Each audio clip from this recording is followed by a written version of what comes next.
Subscribe कीजिए education planet YouTube channel को और बेल आइकन को दबाइए लेटेस्ट एजुकेशन और टेक वीडियोस सबसे पहले देखने के लिए।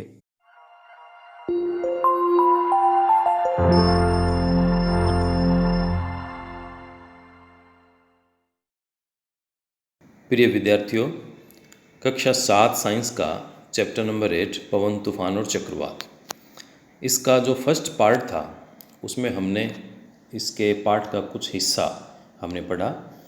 आज पहले वाले को हम रिपीट करते हुए उससे आगे पढ़ना प्रारंभ करेंगे।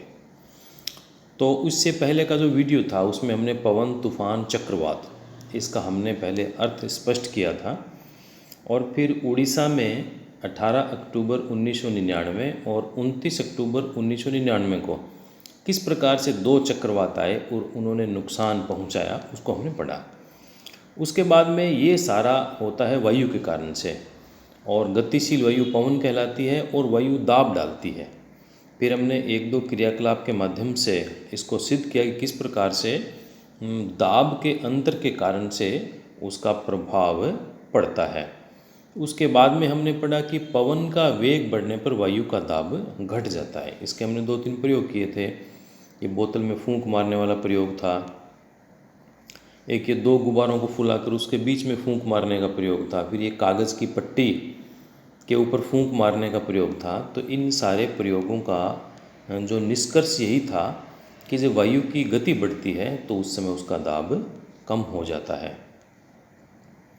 और उसके बाद में हम आगे पढ़ेंगे कि किस प्रकार से इसका प्रभाव एक अन्य तरीके से पड़ता है। इससे पहले हमने ये क्लियर कर लिया था कि पवन का वेग बढ़ने से वायु का दाब वास्तव में कम हो जाता है, और इसी के कारण से जो तेज़ गति की पवन है वो भवन और झोंपड़ियों की छत को उड़ा देती है, क्योंकि यदि छत कमज़ोर होगी तो वह ऊपर उठ जाएगी। तो इसके पीछे भी यही सिद्धांत काम करता है कि जब तेज़ गति से जो पवन है इस प्रकार के कमज़ोर भवनों के ऊपर से तूफान और चक्रवात के समय वो ऊपर से गुजरती है तो उसका वायु दाब छत के ऊपर का वो घटा देती है। इसके कारण से नीचे जो वायु दाब ज़्यादा है वो छत को ऊपर उठा देता है, और इसके कारण से वो छत उस तूफान के साथ में चक्रवात के साथ में उड़ जाती है। अब एक बात हम और ध्यान करेंगे कि ये जो पवन है यह सदैव अधिक वायु दाब वाले क्षेत्र से कम वायु दाब वाले क्षेत्र की ओर गति करती है। इस बात को आप, ये जो इसमें मुख्य मुख्य पॉइंट आ रहे हैं उनको आपको सबको याद रखना है।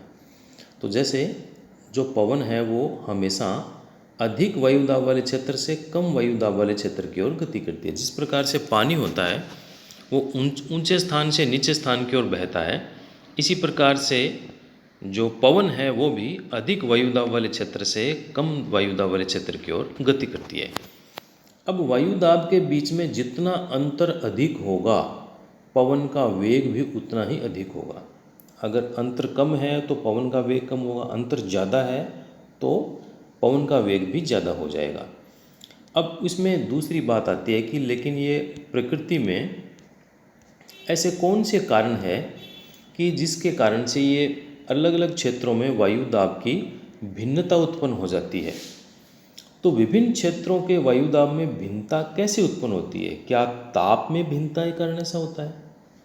तो हम आगे के एक दो प्रयोग के साथ में इस बात को समझेंगे, और उससे पहले हम एक बात को और याद रखेंगे कि गर्म किए जाने पर वायु का प्रसार होता है। इस बात को हम याद रखेंगे। वायु को गर्म करेंगे तो वायु का प्रसार हो जाएगा। अब इसके लिए एक प्रयोग करते हैं हम। एक क्वथन नली लेंगे। अब क्वथन नली कांच की एक नली होती है जिसके दोनों ओर उसका मुख खुला होता है। तो ये क्वथन नली लेकर नली के मुख पर एक गुब्बारे को कसकर लगा देंगे। इसको कसने के लिए हम टेप का भी उपयोग कर सकते हैं, धागे से भी बांध सकते हैं। अब किसी बीकर में लगभग 2/3 ऊंचाई तक गर्म जल डालेंगे और गुब्बारा लगी क्वथन नली को गर्म जल में इस प्रकार रखेंगे कि गुब्बारा जल से बाहर रहे। अब देखिए, ये हमने क्वथन नली ले रखी है और इसके ऊपर हमने गुब्बारे को लगाया हुआ है, और इसका जो पहला बीकर है उसको हमने आधा उसमें पानी डाल दिया, गर्म पानी है। अब इस क्वथन नली को एक बार इसमें सीधा हमने खड़ा कर दिया। अब इस बीकर में जब ये क्वथन नली सीधी खड़ी रहेगी तो 2-3 मिनट के बाद में जो गुब्बारे की स्थिति है वो 2 नंबर वाले स्थिति हो जाएगी। जब हमने इसको सबसे पहले डाला था तो ये गुब्बारा इस प्रकार से ढीला लटका हुआ है, यानी कि इसके अंदर जो वायु है वो इतनी है कि ये गुब्बारा नीचे लटका हुआ है। फिर हमने जैसे ही इस गर्म पानी के बीकर में इसको डाला तो इसके अंदर की जो वायु थी वो अंदर की वायु फैली, उसका प्रसार हुआ। अब उस प्रसार का परिणाम है कि ये गुब्बारा हमें कुछ फूला हुआ दिखाई दे रहा है। अब इसी में एक तीसरा प्रयोग और है। अब हम ये जो इसकी क्वथन नली है इसको हम इसमें से निकाल लेंगे और निकाल कर इसको हम अलग रखेंगे, 5-7 मिनट के लिए अलग रखेंगे ताकि ये ठंडी हो जाए। इसके अंदर जो वायु का प्रसार हुआ है वो वायु भी ठंडी हो जाए। फिर हम, ठंडी का मतलब जिस कमरे में है उस कमरे के ताप के बराबर हो जाए। इसके बाद में हम इसको एकदम बर्फ़ के ठंडे जल में इसको हम रखेंगे, उसी प्रकार जैसे पहले रखा था वैसे इसको क्वथन नली को सीधा रखेंगे। तो आप क्या देख रहे हो कि थोड़ी देर के बाद में ये गुब्बारा पिचक जाता है। अब इसका मतलब क्या हुआ कि जब वायु को गर्मी मिली तो उसका प्रसार हो गया, और जब वायु ठंडी हुई तो उसका संकुचन हो गया, वो सिकुड़ गई। तो इस बात का भी आप ध्यान रखेंगे कि गर्म होने पर वायु का प्रसार होता है और ठंडी होने पर उसमें सिकुड़न आती है। तो देखिए इसी प्रयोग को हम एक बार फिर से इसमें देखते हैं कि हमने उसको गर्म जल उसमें डाल दिया। अब 2-3 मिनट तक देखा तो गुब्बारे के आकार में परिवर्तन हुआ, ये फूल गई। अब क्वथन नली को जल से बाहर निकाल देंगे और कमरे के ताप तक उसको ठंडा होने देंगे। अब एक अन्य बीकर में थोड़ा बर्फ़ का ठंडा जल लेंगे और क्वथन नली को पहले की भांति 2-3 मिनट के लिए ठंडे जल में रख देंगे। अब उसका परिणाम क्या हो रहा है वो आपके सामने है कि बर्फ़ के ठंडे जल में ये क्वथन नली डूबी हुई है तो वो सिकुड़ गई है। तो अब गुब्बारे के आकार में होने वाले परिवर्तन को यदि हम नोट करते हैं तो इससे हमें पता लगेगा कि गर्म जल में रखने पर गुब्बारा क्यों फूल गया और ठंडे जल में रखने पर गुब्बारा क्यों पिचक गया।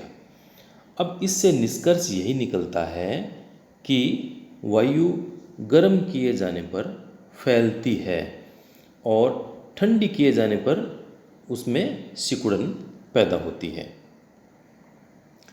अब एक क्रियाकलाप हम और करते हैं, एक प्रयोग और करते हैं।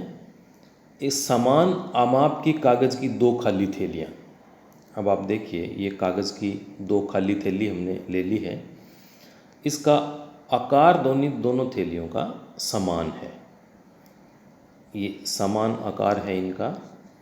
अब ये नीचे से इसका मुख खुला है, ये नीचे से इनका खुला मुँह है। इसके स्थान पर हम कागज़ के आजकल कप आते हैं, उस कप का भी उपयोग कर सकते हैं।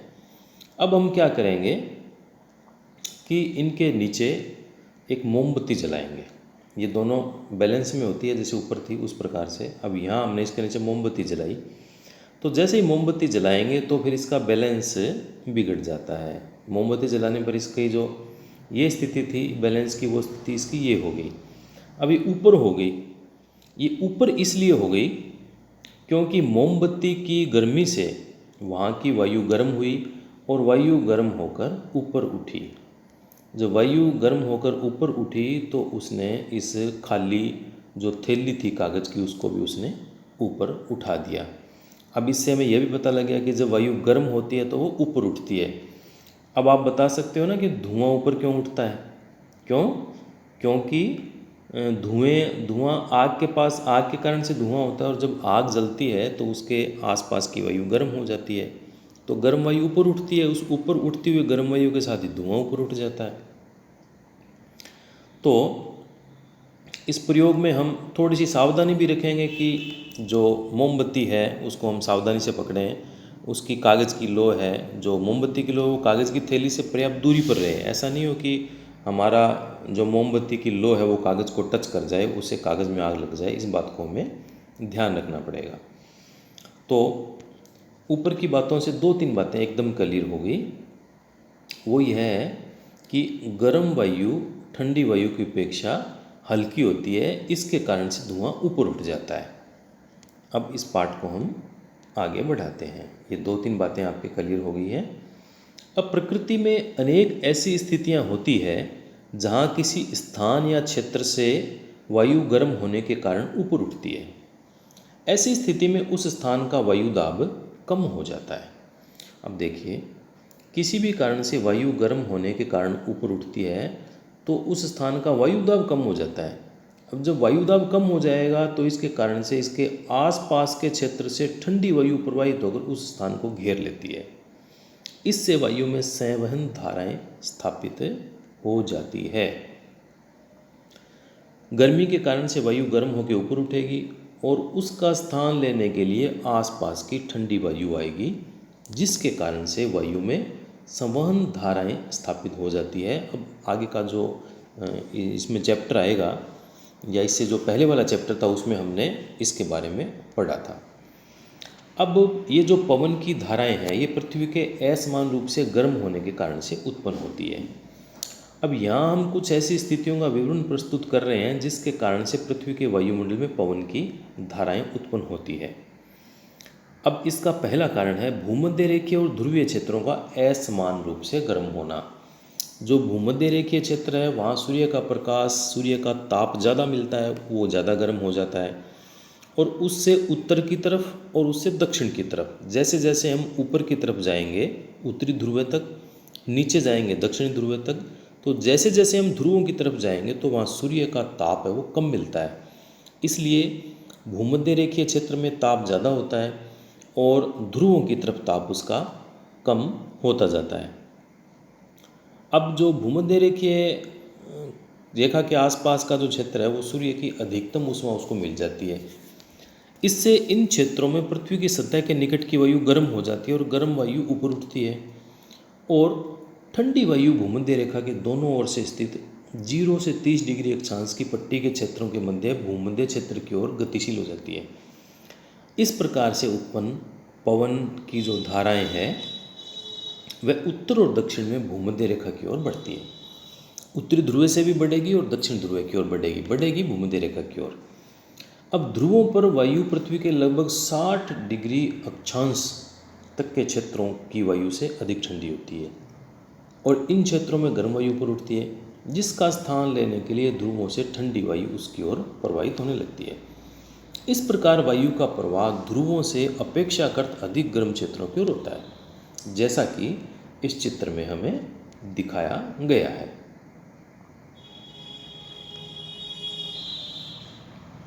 अब देखिए, इस चित्र से हमें एक बार इसको समझते हैं। अब देखिए, ये यहाँ भूमध्य रेखा है, ये है भूमध्य रेखा। अब यहाँ पर सूर्य का ताप ज़्यादा पड़ता है, सूर्य का ताप ज़्यादा हुआ तो फिर यहाँ की जो वायु है वो गर्म होकर ऊपर उठती है। जब यहाँ की वायु गर्म होकर ऊपर उठेगी तो फिर इसके जो ऊपर का क्षेत्र है वहाँ से जो ठंडी हवाएं हैं वो यहाँ पर इस ओर आएगी और यहाँ के क्षेत्र की अपेक्षा ऊपर का क्षेत्र ज़्यादा ठंडा होता है तो वहाँ से हवा इस तरफ आएगी। इस प्रकार से उत्तर और दक्षिण दोनों तरफ ये जो पवन की धाराएं हैं उसकी गति बन जाती है। अब पवन के प्रवाह की दिशा उत्तर दक्षिण दिशा में तो उत्तर से दक्षिण और दक्षिण से उत्तर की ओर होती है। दिशा में ये जो परिवर्तन होता है पृथ्वी के घूर्णन के कारण से हो जाता है। अब हम आगे देखेंगे, इसका दूसरा कारण और है थल और जल का असमान रूप से गर्म होना। इससे पहले के पाठ में हमने समुद्र समीर और थल समीर के बारे में पढ़ा था। एक बार फिर से इसको हम रिपीट करते हैं। ग्रीष्म काल में यानी गर्मियों में जो ज़मीन का क्षेत्र है, थलीय क्षेत्र है, वो अधिक तेज़ी से गर्म होता है और अधिकांश समय थल का ताप समुद्री जल की अपेक्षा अधिक रहता है। अब थल के ऊपर की वायु गर्म होकर ऊपर उठ जाती है, इससे पवन समुद्र से थल की ओर बहती है। यह मानसूनी पवन होती है। अब इसमें एक शब्द आया है मानसून। तो ये मानसून शब्द की उत्पत्ति अरबी शब्द मौसम से हुई है और इस मौसम का अर्थ होता है ऋतु। तो इसके बाद में फिर आप देखिए, ये चित्र 8.9 है। तो ये थल विशेष रूप से राजस्थान के मरुस्थलों के असमान तापन से ग्रीष्म काल में दक्षिण पश्चिम दिशा में से मानसून निर्मित होता है, और ये मानसूनी पवन अपने साथ हिंद महासागर से काफ़ी जल वाष्प लेकर आती है। इसमें दिखाया गया है कि जो ज़मीन का ताप है और समुद्र का जल का ताप है, इसमें अंतर होने के कारण से किस प्रकार से थल समीर और जल समीर इसमें चलते हैं, और उसके कारण से जो हवाएं आती है समुद्र के ऊपर से, तो वो अपने साथ में नमी लेकर आती है, जिससे वर्षा होती है। अब शीतकाल में पवन के प्रवाह की दिशा विपरीत हो जाती है, तब यह थल से समुद्र की ओर बहती है। ग्रीष्म काल में तो ये बहेगी समुद्र से थल की ओर, और शीतकाल में थल से समुद्र की ओर बहती है। अब समुद्रों से आने वाली पवन अपने साथ जल वाष्प लाती है, जिससे वर्षा होती है, और यह प्रक्रम जल चक्र का उसका एक भाग है। गर्म मानसून हवाएं अपने साथ जल वाष्प लाती है, जिससे वर्षा होती है। अब बादल वर्षा लाते हैं और हमें आनंद का अनुभव कराते हैं। हमारे देश में किसान अपनी फसल के लिए प्रमुख रूप से वर्षा पर निर्भर करते हैं। बादलों और वर्षा से संबंधित अनेक लोकगीत प्रचलित हैं। यदि ऐसा कोई गीत आपको याद हो, कविता आपको याद हो, तो आप अपने मित्रों के साथ में उसका गाने का आनंद उठा सकते हैं, और अपनी कक्षा में भी आप इसको सुना सकते हैं। एक कविता इसमें यहाँ भी दी गई है। उमड़ घुमड़ कर बादल आए, आसमान में छाए बादल, मानसून में आते बादल, बूंदों को बरसाते बादल, बिजली को चमकाते बादल, खेतों को लहराते बादल, सागर से हैं बनते बादल, सागर में मिल जाते बादल। अब ये जो वर्षा है वो हमेशा सुखदायी नहीं होती। कभी कभी वर्षा अनेक समस्याओं को जन्म देती है। अब ऐसी बहुत सी इस प्रकार की समस्याएं हैं जिसको आपदा कहते हैं। कभी बाढ़ आ गई, अतिवृष्टि हो गई है, तो इस प्रकार की जो आपदाएं आती है वर्षा के कारण से, वो समस्याओं को जन्म भी देती है। अब कुछ और भी इस प्रकार की प्राकृतिक घटनाएं हैं। कई बार अचानक ही जंगलों में आग लग जाती है, कहीं भूस्खलन हो जाता है, भूकंप आ जाता है।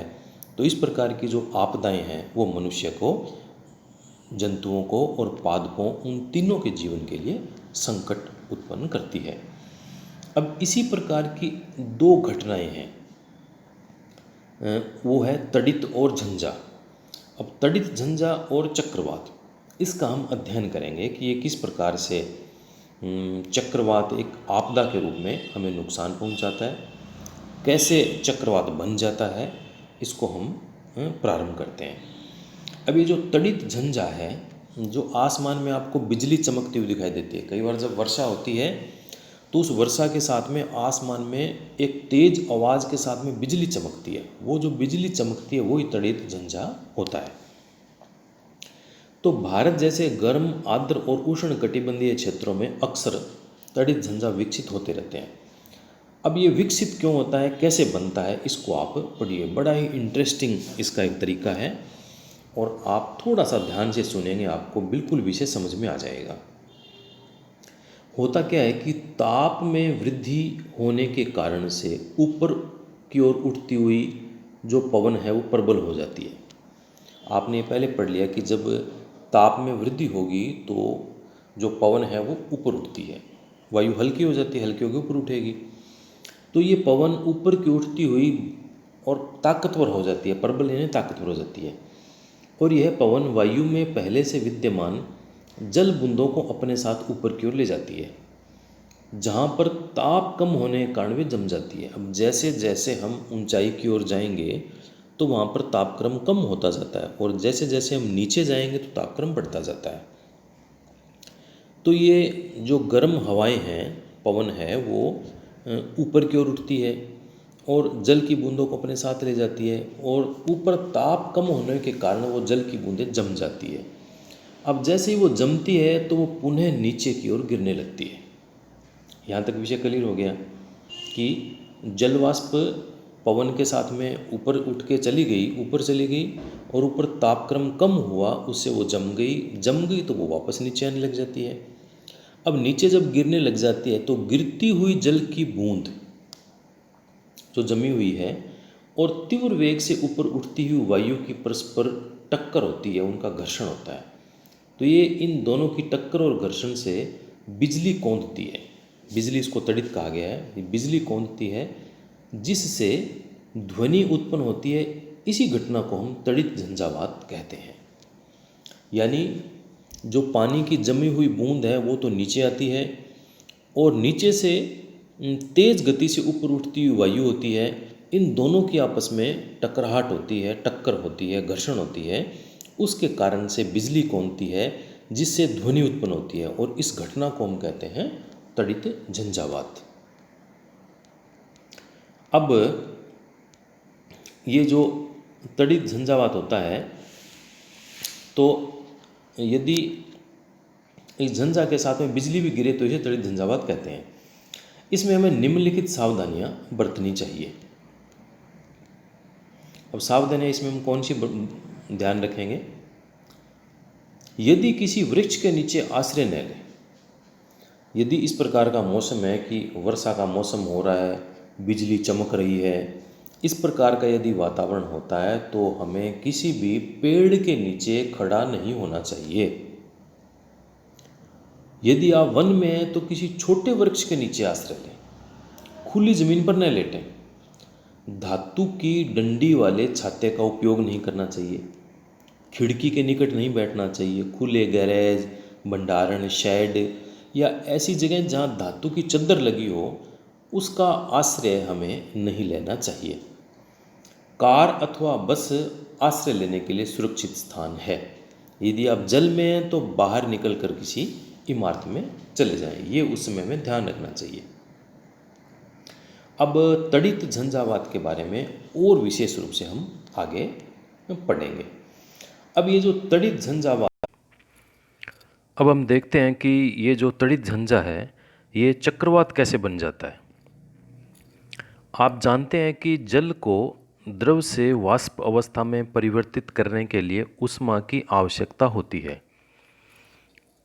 तो क्या वाष्प के द्रव में संघनित होने पर वह ऊष्मा वापस मिल जाती है? इसके समर्थन में आप कोई अनुभव बता सकते हैं तो आपको ध्यान रखना चाहिए।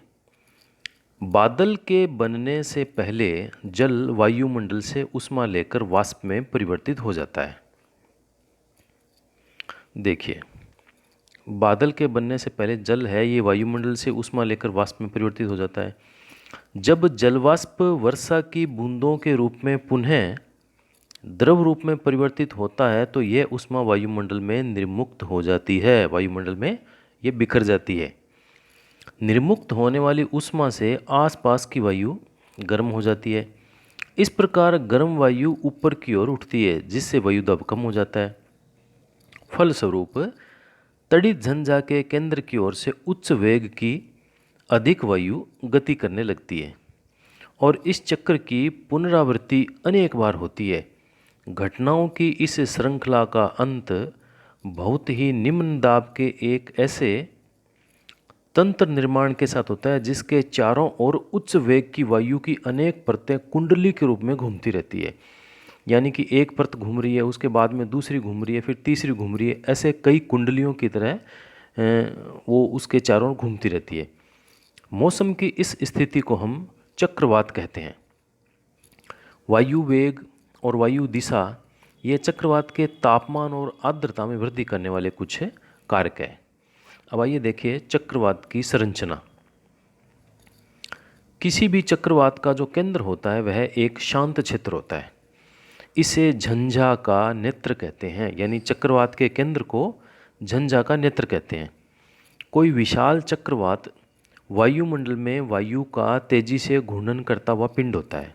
यानी एक जो विशाल चक्रवात है वो ऐसे लग रहा है जैसे वायुमंडल में कोई वायु का घूमता हुआ एक पिंड है जो पृथ्वी तल से 10 से 15 किलोमीटर की ऊंचाई पर स्थित होता है। चक्रवात के नेत्र का व्यास 10 से लेकर 30 किलोमीटर तक होता है।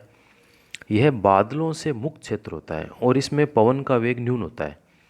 इस शांत और स्पष्ट नेत्र के इर्द गिर्द यानी इसके चारों ओर लगभग 150 किलोमीटर आमाप का बादल का क्षेत्र होता है।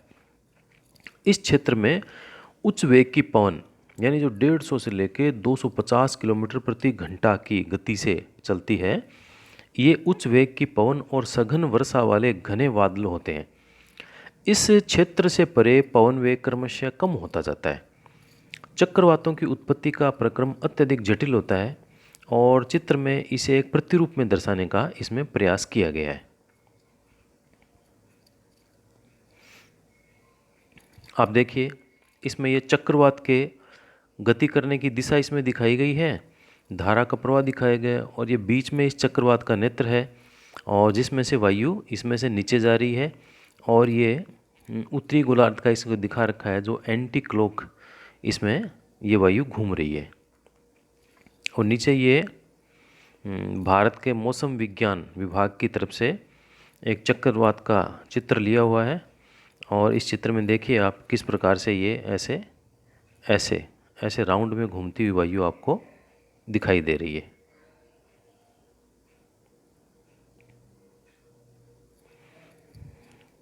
अब अगला जो बिंदु है, जो व्यवहारिक बिंदु है, एक चक्रवातों द्वारा होने वाला विनाश। चक्रवात काफ़ी विनाशकारी हो सकते हैं। तेज पवन समुद्र के जल को तटों की ओर धकेलती है। भले ही चक्रवात तट से सैकड़ों किलोमीटर दूर हो, ये चक्रवात के आगमन के पहले के संकेत होते हैं। पवन द्वारा उत्पन्न होने वाली जल की लहरें इतनी शक्तिशाली होती है कि उनके आघात से, उनकी टक्कर से कोई व्यक्ति बच नहीं सकता। चक्रवात के नेत्र में निम्न दाब के कारण उसके केंद्र में जल सतह उच्च स्तर तक उठ जाता है और ये उठता हुआ जल स्तर 3 से लेकर 12 मीटर की ऊंचाई तक उठ सकता है। 12 मीटर का आप समझ लिए लगभग 37-38 फिट हो गया, यानी लगभग 4 मंजिल की ऊंचाई तक का जो मकान है उतने ऊंचे तक जल की लहरें उठ सकती है। अब उठती हुई जो जल की लहर है वो ऐसे लगता है जैसे मानो जल की दीवार तट की ओर आ रही है। इसके परिणाम स्वरूप समुद्र का पानी कम ऊंचाई पर स्थित तटीय क्षेत्रों में प्रवेश कर जाता है, जिससे जीवन और संपत्ति की गंभीर हानि होती है और यह पानी जो मिट्टी है, मृदा है, उसकी उर्वरता को भी कम कर देता है। अब आप देखिए, यहाँ पर ये आपको जल दिखाई दे रहा है जो एक ऐसे दीवार के रूप में ये तट की ओर आ रहा है। तो ये दीवार की ओर रूप से तट की ओर बढ़ता हुआ जो जल है वो इतना खतरनाक होता है कि इसके आघात से किसी का भी बचना मुश्किल होता है। अब ये जो चक्रवात है इसको विश्व के विभिन्न भागों में भिन्न भिन्न नामों से जाना जाता है। कहीं इसको हरिकेन कहते हैं, कहीं इसको टाइफून कहते हैं। ये है दोनों ही चक्रवात ही है। अब कहाँ इसको क्या कहते हैं आप देखिए, अमेरिकी महाद्वीप में इसे हरिकेन कहते हैं। अमेरिकी महाद्वीप में कहेंगे इसको हरिकेन और फिलीपींस और जापान में इसको टाइफून कहते हैं। अब ये देखिए, ये यहाँ पे हरिकेन इसको बोला जाता है और यहाँ पे इसको टाइफून बोला जाता है ये चक्रवात के ही रूप। अब भूमध्य रेखा के आसपास के ये क्षेत्र है जहाँ पे चक्रवात निर्मित होते हैं। तो ये भूमध्य रेखा के आसपास का ये 0 डिग्री की जो रेखा है, ये आप देखिए, ये भूमध्य रेखा के आसपास यहीं चक्रवातों का ज़्यादातर निर्माण होता है। अब किसी टॉर्नेडो का व्यास 1 मीटर जितना कम अथवा 1 किलोमीटर अथवा उससे भी अधिक हो सकता है। अब टॉर्नेडो क्या है, ये कीप जैसी संरचना के इसकी होती है जिसके इसके आधार के आसपास की धूल, पत्थर, कंकड़, कचरे और अन्य छोटी बड़ी वस्तुओं को अपने अंदर खींचती है निम्न दाब के कारण से और फिर उन्हें अपने शीर्ष के निकट बाहर की ओर धकेलकर फेंक देती है। टॉर्नेडो के घातक प्रहार से जीवित रह गए कुछ व्यक्तियों द्वारा दिए गए विवरण आपकी जानकारी के लिए प्रस्तुत हैं। ये जो डिस्कवरी चैनल है वहाँ पर इसकी एक सीरीज़ में ऐसे व्यक्तियों से उन्होंने मुलाकात करवाई थी। अब टॉर्नेडो से सुरक्षा की एक विधि इस प्रकार से है कि आप घुटनों के बल इस प्रकार से आप बैठिए और अपने हाथों को अपने सिर के पीछे बांध के अपने सिर को ज़मीन से आप लगा लीजिए। तो जो व्यक्ति जीवित बचा था उस टॉर्नेडो की चपेट में आने के बाद में, वो अपने अनुभव बता रहा है। वो कह रहा है, मैंने बादल को अपनी ओर आते देखा और घर के भीतर आश्रय लेने का प्रयास किया, लेकिन जैसे ही मैं दरवाजे तक पहुंचा घर हवा में उड़ गया। मुझे कतई चोट नहीं लगी। तूफान के बाद हम गेहूं के खेतों से कचरे को हमें साफ करना था। हम वहाँ टूटे हुए बोर्ड, वृक्षों की शाखाओं के साथ साथ मुर्गियों के चूजे, मुर्गियों और खरगोशों के मृत शरीर देखने को मिले, जिनके देखकर ऐसा लग रहा था जैसे किसी ने उनके शरीर से उनकी खाल उतार ली हो। टोर्नेडो से बचाव के लिए आश्रय भूमि में गहराई पर अथवा किसी भवन के अंदरूनी भाग में स्थित ऐसे कक्ष होते हैं जहां खिड़कियां नहीं होती। यदि ऐसे आश्रय उपलब्ध न हो तो टोर्नेडो से बचाव के लिए खिड़कियों को बंद करके किसी मेज, बेंच आदि के नीचे अपना आश्रय बना लेना अच्छा रहता है। इन स्थानों में कचरा आसानी से नहीं पहुंच सकता। बचाव के लिए आपको घुटनों के बल नीचे झुककर अपनी बाहों को अपने सिर और गर्दन के चारों ओर लपेट लेना चाहिए। ये टोर्नेडो से बचाव की एक मुद्रा है। यदि दुर्भाग्य से कोई इस प्रकार के तूफान में फंस जाए तो इस प्रकार से आश्रय नहीं मिले तो ज़मीन पर इस प्रकार से बैठकर वो अपने आप को बचाव का प्रयास कर सकता है।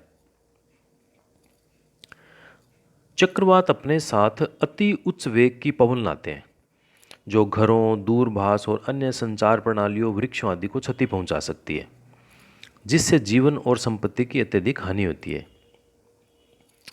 अभी हमने टोर्नेडो की बात की थी, तो टोर्नेडो एक प्रकार से ये कीपाकार बादल होता है।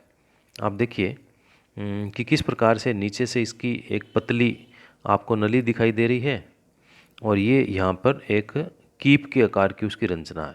ये कीपाकार बादल के रूप में टोर्नेडो सामने आता है। अब हमारे देश में टोर्नेडो अधिक नहीं आते हैं। अब टोर्नेडो गहरे रंग के कीपाकार बादल होते हैं और इनकी कीप जैसी संरचना आकाश से पृथ्वी तल की ओर आती हुई प्रतीत होती है। अधिकांश टोर्नेडो कमज़ोर या निर्बल होते हैं, परंतु कोई विनाशकारी टोर्नेडो लगभग 300 किलोमीटर प्रति घंटा के वेग से गति कर सकता है। टोर्नेडो चक्रवातों के भीतर भी बन सकते हैं। भारत की जो संपूर्ण तटरेखा है, विशेष रूप से पूर्वी तट चक्रवातों के लिए संवेदनशील है, जबकि भारत का जो पश्चिमी तट है वो चक्रवातों की प्रबलता और आवृत्ति दोनों के संदर्भ में ही अपेक्षाकृत कम संवेदनशील है।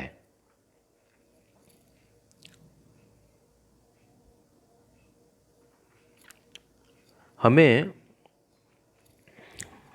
जब चक्रवात आता है तो उसे बचाव के हमें उपाय करने चाहिए, और हम यदि बचाव के उपायों का कुछ सावधानियां रखते हैं तो उसमें नुकसान कम होता है।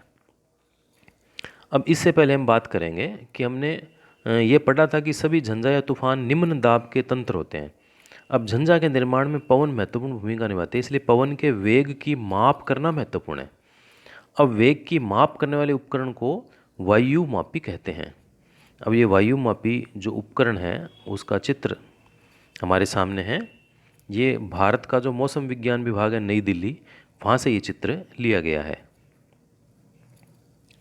अब चक्रवात के दुष्प्रभावों को कम करने में निम्नलिखित व्यवस्थाएं सहायक सिद्ध हो सकती है। एक ये प्रश्न के रूप में भी इम्पोर्टेंट है, थोड़ा सा इसको विशेष आप ध्यान दीजिएगा। सरकारी सामाजिक स्तर पर व्यवस्था, 2-3 प्रकार की व्यवस्था देखेंगे। सरकार क्या करेगी, समाज क्या करेगा, फिर व्यक्तिगत स्तर पर हम क्या इसके सुरक्षा के उपाय कर सकते हैं। तो सबसे पहले देखते हैं सरकारी सामाजिक स्तर पर व्यवस्था। चक्रवात पूर्वानुमान और चेतावनी सेवा, यानी चक्रवात का अनुमान लगाना और पहले चेतावनी देना कि इतने घंटे के बाद में, इतने दिन के बाद में यहाँ चक्रवात आएगा, लोग पहले से ही सतर्क हो सकते हैं। ये काम सरकार का और सामाजिक स्तर की व्यवस्था का है। सरकारी संस्थाओं, समुद्र तटों, मछुआरों, जलपोतों और आम जनता को अतिशीघ्र चेतावनी देने के लिए तीव्रगामी संचार व्यवस्था। और चक्रवात संभावित क्षेत्रों में चक्रवात आश्रयों का निर्माण और लोगों को तेजी से सुरक्षित स्थानों पर पहुंचाने के लिए प्रशासनिक व्यवस्था। अब जनता को क्या काम करना होता है? हमें मौसम विज्ञान विभाग द्वारा दूरदर्शन, रेडियो अथवा समाचार पत्रों के माध्यम से प्रसारित होने वाली चेतावनियों को नज़रअंदाज नहीं करना चाहिए, लापरवाही नहीं बरतनी चाहिए।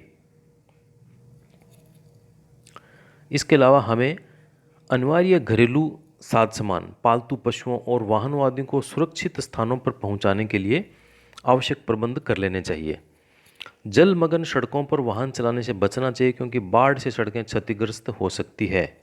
तथा सभी आपातकालीन सेवाओं जैसे पुलिस, अग्निशमन दल और चिकित्सा केंद्रों के टेलीफोन नंबर की सूची अपने साथ में रखनी चाहिए। यदि आप चक्रवात प्रभावित क्षेत्र में रहते हो तो कुछ अन्य सावधानियां भी रखनी जरूरी है, जैसे ऐसे जल का पीने के लिए उपयोग न करें जो संदूषित हो सकता है। आपात स्थिति के लिए पेयजल का संग्रहण करना चाहिए। गीले स्विच और खंभों से टूटकर गिर गए बिजली के तार को नहीं छूना चाहिए। महज मनोरंजन के लिए बाढ़ अथवा चक्रवात प्रभावित क्षेत्र का भ्रमण करने के लिए बाहर नहीं निकले कि यहाँ बाढ़ आई हुई है, चक्रवात आए हुए, घूमने के लिए जाते हैं, कैसे दिख रहा है।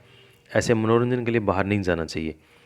बचाव दल पर अनावश्यक मांगों की आपूर्ति के लिए दबाव न डालें। अपने पड़ोसियों और मित्रों को यथासंभव सहयोग और सहायता प्रदान करें। आजकल उन्नत जो तकनीक है, प्रौद्योगिकी है, वो भी बचाव में सहायक सिद्ध हो रही है। तो आजकल हमें आपदाओं से अधिक सुरक्षा उपलब्ध है।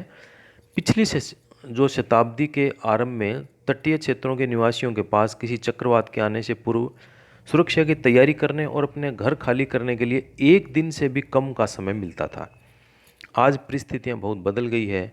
उपग्रहों और राडार की उपलब्धता से यह अब संभव हो गया है किसी भी संभावित झंझा के 48 घंटे पहले ही चक्रवात सतर्कता अथवा चक्रवात सूचना जारी कर दी जाती है और चक्रवात चेतावनी भी कम से कम 24 घंटे पहले जारी कर दी जाती है। जब चक्रवात तट के निकट होता है तो हर घंटे अथवा आधे घंटे पर उसकी प्रगति और दिशा के बारे में संदेश प्रसारित किए जाते हैं। अनेक राष्ट्रीय और अंतर्राष्ट्रीय संगठन चक्रवात से संबंधित आपदाओं को मॉनिटर करने में सहयोग प्रदान करते हैं। अब देखिए, एक बार फिर से इस पाठ का हम पूरा सार और देख लेते हैं। इस पाठ में हमने क्या सीखा? हमारे आसपास की वायु दाब डालती है, नंबर 1। दूसरा, वायु गर्म करने पर प्रसारित होती है और ठंडी करने पर उसका संकुचन होता है। इसके बाद में जब गर्म वायु ऊपर उठती है तो उस स्थान पर वायु दाब कम हो जाता है और आसपास के क्षेत्र की उच्च दाब की ठंडी वायु उस स्थान की ओर प्रवाहित होती है। गतिशील वायु को पवन कहते हैं। पृथ्वी पर असमान तापन पवनों के बनने का एक मुख्य कारण है। जलवाष्प वाली पवन वर्षा लाती है और उच्च वेग की पवन और वायुदाब के अंतर से चक्रवात बनता है। उपग्रहों और रडार जैसी उन्नत प्रौद्योगिकी की सहायता से चक्रवात को मॉनिटर करना आसान हो गया है। स्व सहायता सबसे अच्छी सहायता है, अतः किसी भी चक्रवात के आने से पहले ही हम अपनी सुरक्षा की योजना बना लेना चाहिए और सुरक्षा के उपायों को तैयार रखना अच्छा रहता है।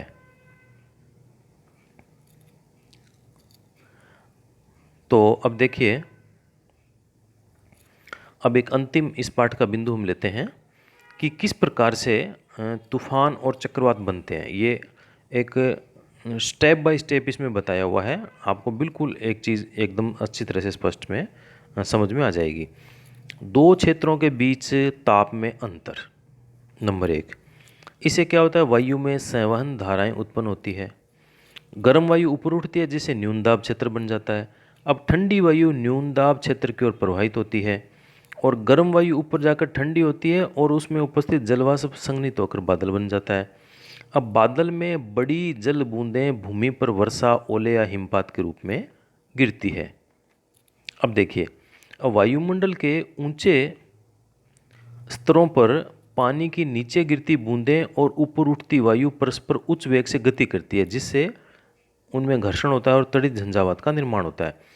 मौसम की कुछ परिस्थितियों में झंझावात चक्रवात का रूप धारण कर सकता है। तो इस प्रकार से एक बहुत ही इंटरेस्टिंग हमारा पाठ समाप्त हुआ है। पवन, तूफान और चक्रवात। निश्चित रूप से आपने इस पाठ में बहुत कुछ सीखा होगा और व्यवहारिक जीवन में भी काम आने वाले इसमें बहुत सी चीज़ें हैं।